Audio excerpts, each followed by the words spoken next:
बेलीगढ़ पंचायत का जनप्रतिनिधिगण, बिराजपुर पंचायत का जनप्रतिनिधिगण,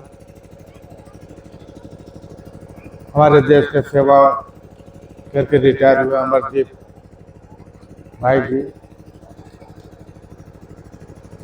जितने माने गए लोग, सबको तो नाम नहीं पकड़ पा रहा।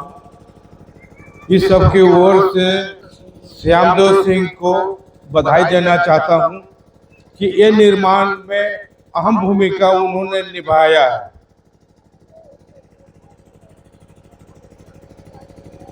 शिक्षा अनुदान राशि देने की बात उन्होंने फर्स्ट में बताया था। शिक्षा तो बहुत जरूरी है, लेकिन शिक्षा के साथ गार्जियन के भी एक्टिव होना बहुत जरूरी है। स्कूल भेज दिए, अपने घूम रहे हैं, उनके पर कोई लाइन ऑर्डर नहीं दिए हैं, मोबाइल खरीद करके दे दिए हैं, बच्चे मोबाइल में लगा हुआ है, वो क्या करेगा।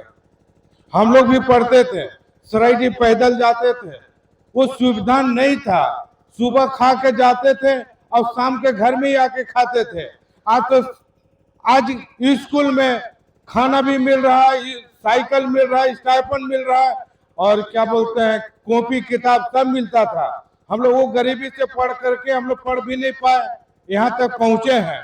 तो बच्चों, तुम लोग को ये कर्तव्य बनता है, इतना सुविधा मिल रहा है तो तुम पढ़ो। और गार्जियन के बनता है कि बच्चों को ऊपर ध्यान दे।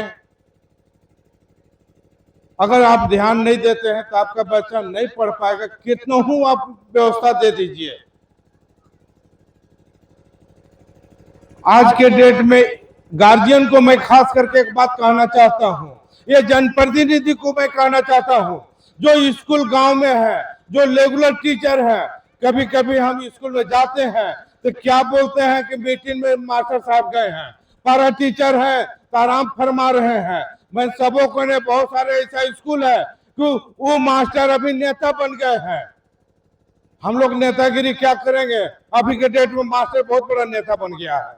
इसमें भी बहुत ज्यादा ध्यान देना होगा, जब भी आपका बच्चा, मेरा बच्चा पढ़ पाएगा। क्या है भाई, अध्यक्ष सचिव के चुनाव हो रहा है, उसमें लड़ रहे हैं।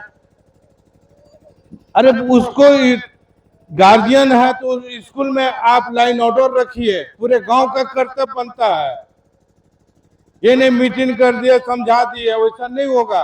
हम सबको कर्तव्य बनता है कि वो स्कूल में ध्यान दें, टीचर आया नहीं आया, पढ़ा रहा नहीं पढ़ा रहा,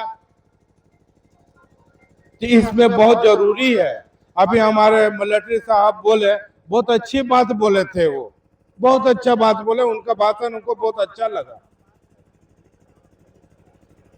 अब ब्याज की बात आया कि ब्याज में पैसा बनिया के यहाँ लीजिएगा, तो बनिया भाई वो 10% 5% लेता है। और इसमें श्याम जी को बहुत बहुत हम धन्यवाद दे रहे हैं कि बिना ब्याज के पैसा आप दे रहे हैं, 2 महीना 4 महीने में वापस मिल जा रहा है, वो गरीब को सहायता मिल रहा है। तो ऐसा हो तो इसमें आपको जितना श्याम जी आपको सहयोग चाहिए हम देंगे। अगर बिराजपुर पंचायत, बेलीगढ़ पंचायत, पहले हमारा एक पंचायत था बैरिया पंचायत के नाम से, हम दो नहीं है, हम सब वही आदमी हैं, हम सब एक हैं। मैं ये कहना चाहता हूं, ये 10 गांव का पंचायत था। आज उस बच्चे को मैं दावे के साथ कह रहा हूं, विश्वास दिलाना चाहता हूं, अगर वो बच्चा बिराजपुर पंचायत हो या बेलीगढ़ पंचायत हो, अगर पहला स्थान लाता है तो उसके पूरे पढ़ाई का खर्चा मैं दूंगा, मैं अपने पास रख करके मैं पढ़ाऊंगा। लेकिन आप पढ़ाने के काम कीजिए, उस काबिल बनाने के काम कीजिए। अरे भाषण लंबा चौड़ा दे करके हम बड़का नेता नहीं बन सकते हैं, उसके लिए कर्तव्य करना पड़ेगा। अब यह क्या है, आप मुखिया के आप वोट दिए हैं, मुखिया पति आके बैठे हुए, मुखिया आपका कहाँ है? आप इस चीज को क्यों नहीं सोचते हैं? हम मुखिया के वोट दिए, मुखिया पति को वोट नहीं दिए हैं, या मुखिया पति आकर के बैठे हैं। ठीक है, बैठना वो जरूरी है, लेकिन वो मुखिया को आना जरूरी है या नहीं है? मुखिया को भी आना जरूरी है या नहीं है? आपने बोलिए, है ना? ये तो भ्रष्टाचार हमारे पंचायत प्रतिनिधि कर रहा है, घुसखोरी कर रहा है, घुसपैठ कर दिया, मुखिया के गायब कर दिए, मुखिया है ये नहीं है। अरे मेन मुद्दे में बात कीजिए। जो बच्चा टॉप करेगा, सबसे 1 नंबर में आएगा, उसके पूरा पढ़ाई का खर्चा मैं दूंगा, क्योंकि हमारा तीनों बच्चों पढ़ के निकल गया, तो पैसा क्या करेंगे, पढ़ाएंगे केकरो बाल बच्चा के। बस इतने कहकर मैं समाप्त करता हूँ। जय हिंद, जय